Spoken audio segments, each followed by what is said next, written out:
வழக்கமா ஏத்துற இடத்துல ஏத்தணும். நீங்க தட்டாக எதுக்கு போறீங்க? ஆனா பிஜேபி இப்படி ஏத்துறதா உரிமைன்றாங்களே. நான் என்ன சொல்றேன், நம்ம இடத்துல நம்ம சமுதாயத்துக்கு நம்ம என்ன செய்யணுமோ அதை மட்டும் செய்யுங்க. புரியுதா? இப்ப நான் மதுரையில வந்து இப்ப எல்லாருமே ஒற்றுமையா இருக்கீங்க. ஆனா எல்லாமே கரெக்டா தான் இருக்காங்க. அது பாட்டு ஓடிட்டே இருக்கு. நம்மளால மதுரை மக்கள் எல்லாரும் நாங்க ஒற்றுமையா தான் இருக்கிறோம். எந்த பிரச்சனையும் இதுவரை என்னைக்காவது மதுரையில மத பிரச்சனை வந்திருக்கா? 2000 வருஷமா வந்ததே கிடையாது. இப்ப எதுக்கு உங்க பிரச்சனை உண்டு பண்றாங்கன்னு தெரியல. அந்த தர்காவுக்கு நிறைய இந்துக்கள் தான் போறாங்க. என்ன பிரச்சனை? ஐயா தர்மங்கிரமே ஏதாச்சும் பண்ணுங்க ஐயா.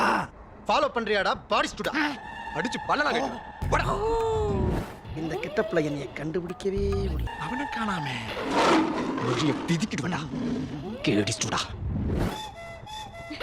இந்த பாடி ஸ்டுடா அப்படியே பேக் பண்ணி வெளியில பாஸ் பண்ணுங்க. பாத்துக்கடா. என்ன நினைச்சிட்டீங்க எல்லாரும்? நானும் பல கிட்டப்ப கஷ்டப்பட்டு போட்டு வரேன். பார்த்த உடனே பாடி ஸ்டுடா நான் கிட்டப்ப என்ன மரியாதை? எப்படா கண்டுபிடிக்கிறீங்க? பின்னால ஆள் விட்டு பாக்குறீங்களா? நாங்க எதுக்கு நாளை வச்சு ஃபாலோ பண்றோம்? உன் கொண்ட தாண்ட ஒண்ணு ஃபாலோ பண்ணு. ஆஹா இவ்வளவு வேலை செஞ்சு மண்டை மேல இருக்க கொண்டே மறந்துட்டேனா? தம்பி உன் இஷ்டப்படி என்ன ட்ரெயினுக்கு வெளியே தள்ளி விடு. வண்டி நின்னுருச்சுடா முண்டோ. நின்றுச்சா? போ. போறோம்லடா.